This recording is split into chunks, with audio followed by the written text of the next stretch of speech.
आज हमारे साथ लेफ्टिनेंट जनरल प्रदीप चंद्र नायर, परम विशिष्ट सेवा मेडल, अति विशिष्ट सेवा मेडल, युद्ध सेवा मेडल, पीएचडी, सेवानिवृत्त, विशेष संबोधन हेतु अतिथि वक्ता के रूप में यहाँ उपस्थित हैं, जो हमारे लिए एक विशेष सम्मान की बात है। लेफ्टिनेंट जनरल प्रदीप चंद्र नायर असम राइफल्स के 21वें महानिदेशक थे। महोदय का उत्तर पूर्व भारत का समृद्ध अनुभव निश्चित ही किसी भी तुलना के परे है, क्योंकि वह पहले असम राइफल्स में बतौर इंस्पेक्टर जनरल और एक कंपनी कमांडर के रूप में कार्य कर चुके हैं। इसके अलावा उन्होंने ब्रिगेड कमांडर के कार्यालय के दौरान असम राइफल्स बटालियन उनके ब्रिगेड में कार्यरत थी। अब मैं लेफ्टिनेंट जनरल प्रदीप चंद्र नायर से मेजर बॉब खातिंग के तवांग के अभियान के निहितार्थों पर अपने विचार को हम सभी के साथ साझा करने का अनुरोध करती हूं। Very good morning ladies and gentleman and Jai Hind. Respected Shri Pema Khandu ji, Honorable Chief Minister of Arunachal Pradesh, Shri and Shrimati John Khating, former Director Generals of Assam Rifles who are here, the Director General Assam Rifles, the Director General USI, senior officers, the other officers, members of the media, and ladies and gentlemen, the others who are here. I'm indeed very fortunate and privileged to be standing here today to be speaking on this particular edition of the John Khating lecture, which is an annual thing which is conducted by Assam Rifle and USI jointly. What makes this talk special is, of course, the fact that for the first time this talk is all about the legend himself. The earlier talks have been about the Northeast, but this is a little different, and we are indeed privileged and honored that his son, Shri John Khating and Mrs. Khating, are here. So thank you so much for being here.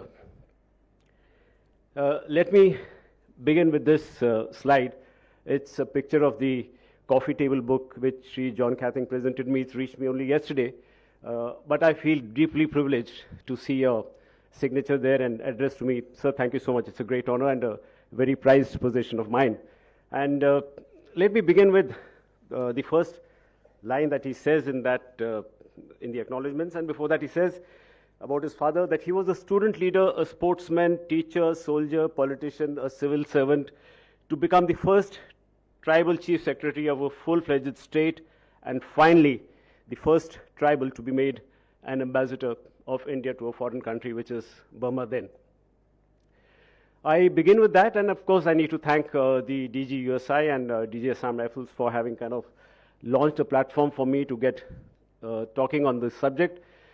Very close to my heart, and like I said at the very beginning, it's indeed a great privilege that no less than a person than the Chief Minister of Arunachal Pradesh himself is here. He was instrumental in getting the museum for Major Bob Khating inaugurated last year. And so I shall be traveling there in a week's time, motivated by this subject that was given to me. So let me begin and start with this slide of Tibet. And here what you see is the famous five-finger policy which Mao Zedong initiated at one point of time. Never has China claimed this officially. But what Mao Zedong then said, for those of you who don't know, if Tibet is the right wrist of Tibet, of China, then Ladakh, Nepal, Sikkim, Bhutan, and Arunachal are the five fingers, thereby alluding to the fact that merely occupation of Tibet is not enough. Occupation of Tibet is complete only if you have these five fingers. Of course, it's just a fairy tale. It's not going to happen ever. But that is the mindset that the Chinese have. Look at this map, which China very often shows in Global Times and other media outlets. Here they show, while they acknowledged, yes, there is a McMahon line, which you see at the top, but Arunachal Pradesh, they call it as so-called Arunachal Pradesh, again a fairy tale, and then they show original border as the Assamese border, the Assam-Arunachal border. Let's get back to Tawang. Now, for any tourist who goes to Tawang, I mean, the civilians, when they talk of going to Tawang, of course, it's one of the go-to places in the Northeast. This is what they have in mind. Okay, you reach Guwahati, go by road, Tezpur, cross Brahmaputra, then from then you, from Balukpong, go upwards north, reach, go across Tenga, Tawang, Bumla, all of that, see many of these places that are in between. Looks very glorified on a picture like this. But when you look at the terrain, this map, you see how difficult it is, how treacherous it is. And I shall be covering this later on when I talk of the route that Major Bob Khating took. See the differential in the altitude that is there. Let's come back to Tawang. And on the left, the first three images that I've shown is firstly of Tawang Township as it exists now, Major Bob Khating's picture, and below that is the Assam Rifle Dhai Murti, purely to signify or glorify the role that Assam Rifles, 5 Assam Rifles to be precise, played along with Major Bob Khating in this expedition. Why it is important seen from the Buddhist perspective, there are 3 or 4 things that I wish to initiate. Firstly, the 6th Dalai Lama himself was born here in Tawang. Next, you see the 14th Dalai Lama in the center, this picture. When he crossed from Tibet and came over to India in 1959, he came from Tawang. Next to that is a picture of Guru Rinpoche, or Guru Padmasambhava as he was called in Nalanda University, where he taught for many decades before he crossed over to Tibet. It is through Tawang that he went, and the pan-Tibetan culture, Buddhism, which transcends both sides of the Tibetan plateau, is thankfully to him. He's an 8th century monk who went there, deeply revered both in Arunachal Pradesh, in Bhutan, and in Tibet as well. So the Tibetan culture which is there is very much here in Tawang. So for China, look at the last bullet, the Sinicization of Tibet is not complete till they actually get Tawang in their hands. Again, it's something that is never going to happen. But let us look at it from a military perspective. From the military perspective, this is the shortest route into mainland China, through Tawang.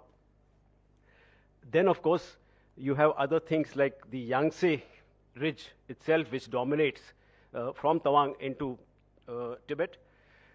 Most of our air bases are in the near proximity of Tawang.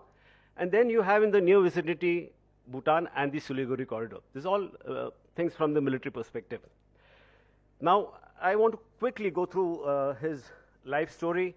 Some of that was mentioned both by Gen Lakhera and Gen Sharma, but there are important points which I wish to flag. And as I read out these, I would request you all to keep looking at some of the pictures that are on display here. Some of them are repeat of what came out earlier in Gen Sharma's presentation. So he was born on the 28th of February, 1912, which means it's just about 10, 11 days ago, or 19 days ago, that he had his 113th birth anniversary. 1932, when he turned 20, is when he founded the Tangkhul Khatmanol Long, obviously in Ukhrul district of Manipur, where he was born. 1937 is the year that he graduates from Cotton College, Guwahati. 1941 to 1945, very, very important years in his lifetime, because it is during this period that the World War was fought. He gets commissioned from OTS Mao in this year into the 19th Hyderabad Regiment. On commissioning, he becomes part of the force, the so-called Victor Force, which is supposed to operate behind Japanese lines as they advance from Burma into Manipur and onwards to Nagaland. So he was deployed in Manipur, where he did a remarkable job for which he was awarded. Then most of his awards also came in this period. 1945 is also the year that he got married to Miss Clarice Nora Lindo from Shillong, in Shillong.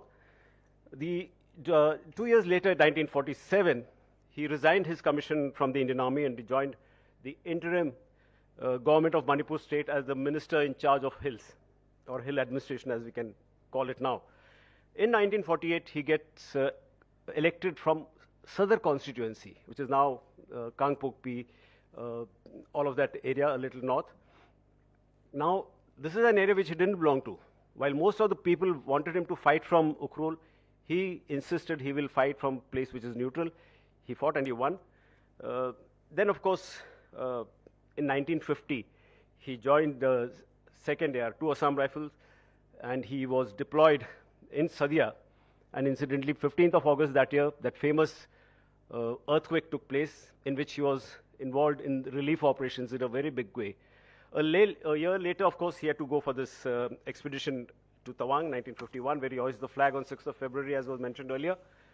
1953, he gets confirmed into the Indian Frontier Administrative Service.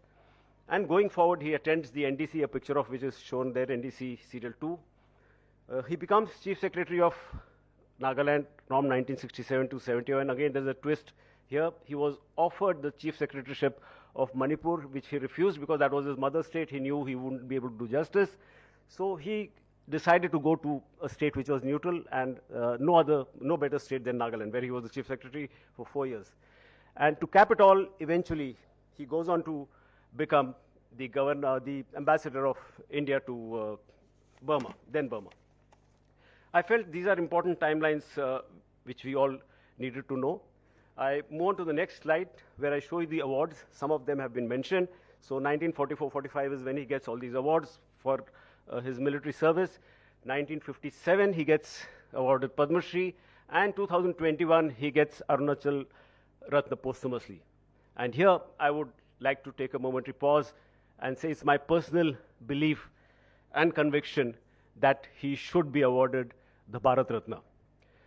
For powers that be, I think there is no person more deserving than him, because he, after all, got you the largest state in the Northeast, 83,765 square kilometers, which has more than 32% of the hydro potential power for the country, not to talk of the forest cover, the wildlife, the minerals. You speak about something and it's all there.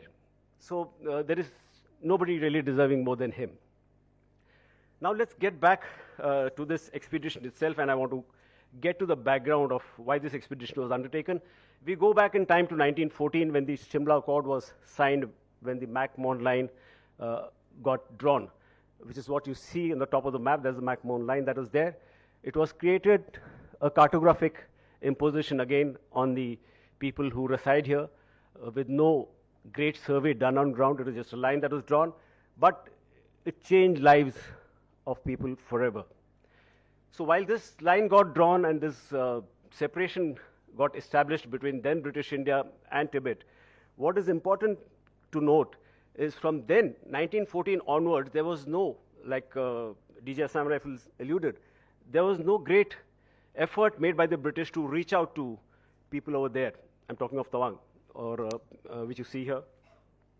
Except in the year 1916 and 1938, there was some feeble attempts made, but at both times world wars were happening, so nothing really happened. 1950, of course, China takes control over Tibet, and then India senses that probably the Chinese would want to move southwards.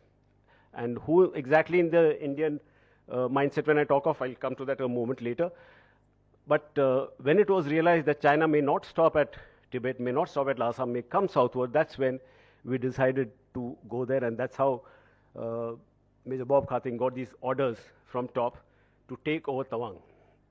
Now, the architect for all this, and not much credit gets given, is to the then Home Minister, Sardar Vallabhbhai Patel. And why I'm talking of this is because there is no literature which convincingly says that it was his idea, because this expedition itself was undertaken without the knowledge of the then Prime Minister, Pandit Jawaharlal Nehru.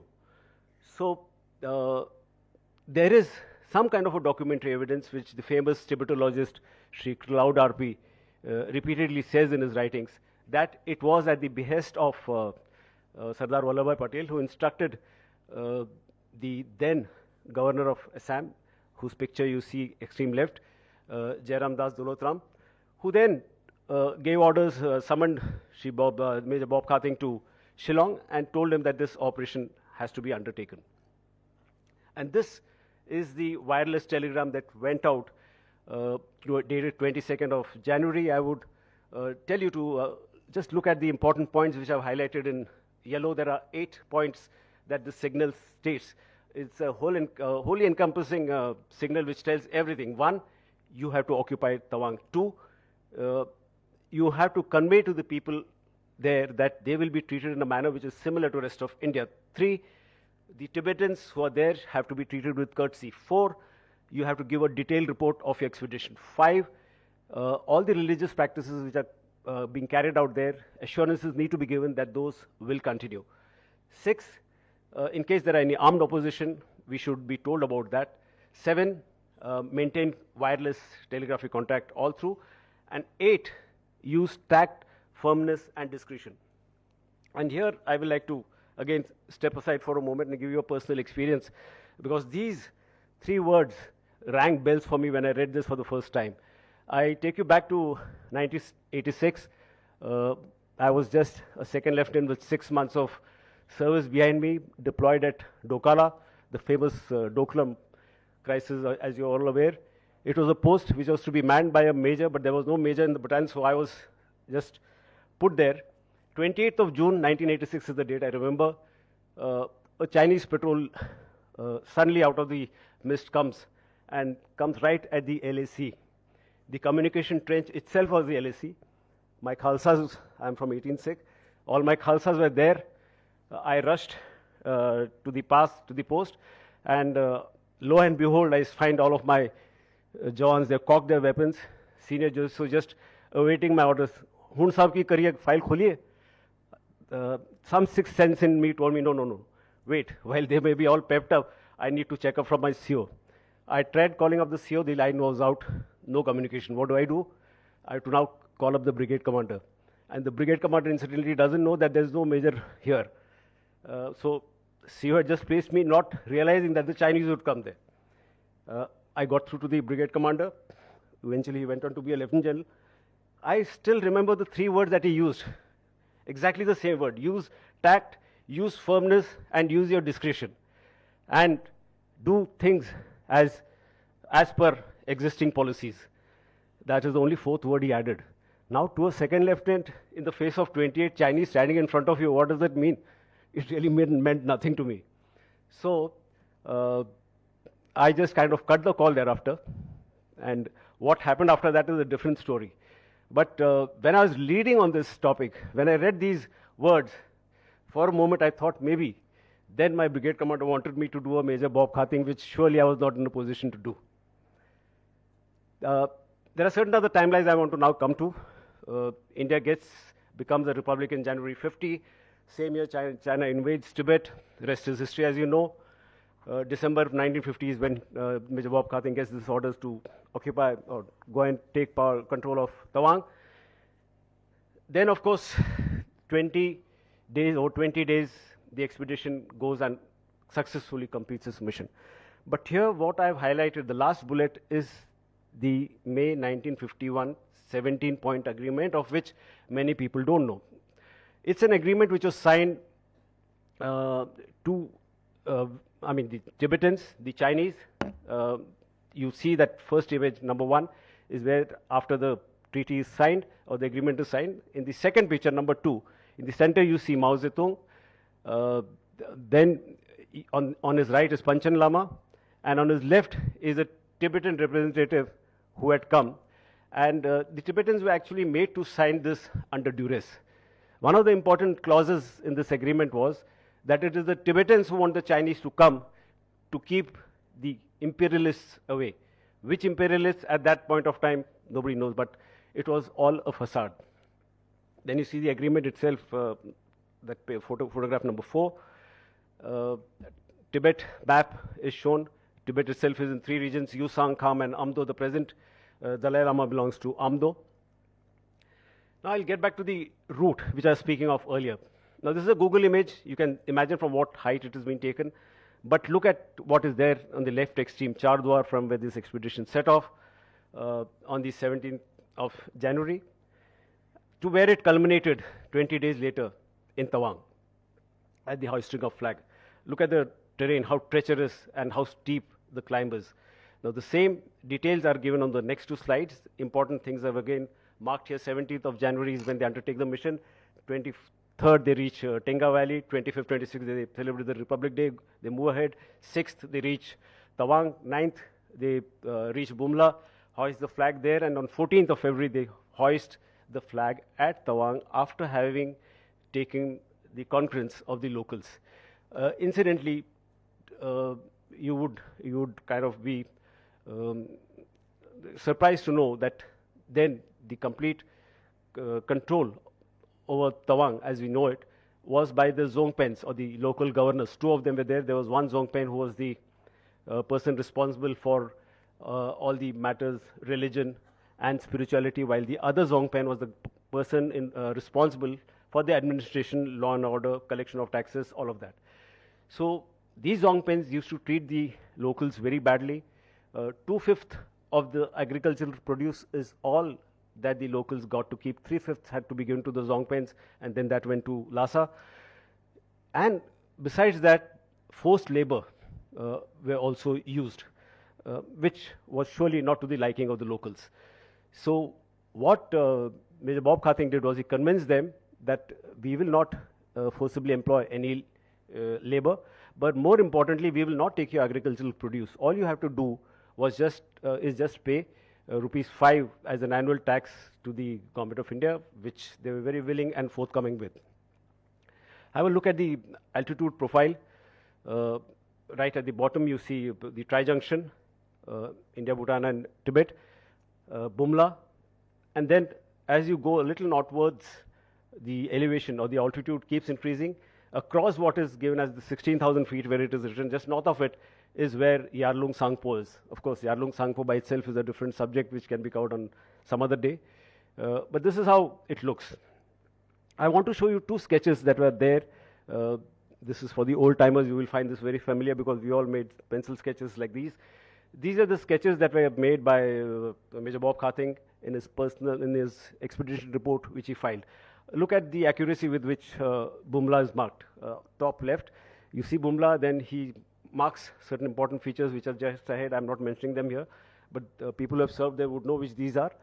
And then the check post and rest of Bumla post as he assumed. And by and large today, Bumla post is much the same, except of course the fortifications are much better. But what he planned then is what continues even today. Similarly, this is a sketch of Tawang that he made. The township grew astride this subsequently. I just wanted to show you because these are handmade by him. Let's quickly go into the story of the watershed itself. What exactly is a watershed? While the LAC, as defined by McMahon, was what is in the center where Bumla is written, typically speaking, there is no watershed. The actual watershed is a little ahead of that. So it was very ambiguous when he reached there. When Major Bob Khating and his party reached there, it was pretty ambiguous. So while they reached Sela, cross Sela, which was the most formidable feature across, when they reached, they had to actually painstakingly establish which is actually the watershed. So this is how they established Bumla, because Sonazong, which was a little ahead, could not be reached because the terrain was difficult. So what is there in this is that this is bounded by the eastern Himalayas on the north. Indo-Bhutan-Tibet tri-junction lies here. 3 prominent ridgelines you've seen here. Area is contiguous to Bhutan, which is very important. North of the Sela Massif you've all seen, but more importantly, south is subtropical and alpine forest. Now here, some pictures which show the flag hoisting. These have been shown earlier also. What I want you to concentrate on is the first 2 photographs on top, where he is developing a consensus amongst the people that for them India is good. While there was a show of power with the bayonets and all mounted, but that was for the consumption of the Tibetans who were there. For the people of Tawang, when he convinced them that for you India is good, they were willingly, they willingly obliged. So I'm now coming towards the end. I'll now tell you of what are the strategic and tactical implications of having got Tawang. Strategic implication, as you know, at that point of time, China was all gung-ho about having occupied Tibet. We could stem the advance of the Chinese. Second is we could establish the Indian sovereignty there. Next, this was done at the willingness of the locals who were there. By doing this, we could establish that connect, centuries-old connect between Lhasa and Tawang. It continued. By doing that, we have been able to establish a strategic lever over China, and it also forms the basis of our ownership of Arunachal Pradesh. Arunachal Pradesh, everyone in the northeast, and people who have served there long, call it as the crown of the northeast. Like you say, the JNK is crown of India. Seen from many people's perspective, it is the crown of the northeast, and these are the tactical payoffs that came. Domination of the Yangtze Plateau itself, domination of the avenues that go into Tibet, troops gain knowledge of that area, and then alignment of McMahon line, which I showed you by those that map earlier, which was very difficult to establish, got established by his having gone there. As I come towards the end of my talk, I want to bring to light statements made by the 14th Dalai Lama, which is just about a week old, when his book was launched. This book of his is called Voice of the Voiceless. And to be more accurate, let me read out as to what exactly he said, while I'm sure most of you have followed this in media, but it's pertinent for me to speak of what exactly he said. He says, my successor would be born in a free world which was outside China. He also has said that the right of Tibetan people to be custodians of their own homeland cannot be indefinitely denied, nor can their aspirations for freedom be crushed forever through oppression. Now, there is a lot to read in this statement of his. Obviously, the Chinese have gone viral, they've gone very annoyed over this. They've said he's got no business to be interfering as to who will be his successor, all of that. But the point to remember is, for us, it means his successor may well be from Tawang. Who knows? Could be from Dharamshala, could be from Mysore, could be from any of the other 42, 43 locations where the Tibetans reside in India. And when that happens, surely this would not be the last that you would have heard of Tawang. There will be a lot more to hear on Tawang after this. Now, in conclusion, I again, John Khating sir, I want to go back to what you mentioned in your book. I want to again be very accurate, because in the last 20 to 25 minutes, I have tried to cover as much as I could. But again, quoting from Mr. John Khating's book, he says, the life and achievements of an individual who achieved more in his lifetime that few of us today can do across several lifetimes. So that sums it all. And from my end, this is what I have to say. There are heroes and then there are legends. Heroes get remembered, but legends never die. With that, I come to an end of my talk. And thank you all once again for patiently listening to me. And Jai Hind to Major Bob Khating and to all of you. Thank you.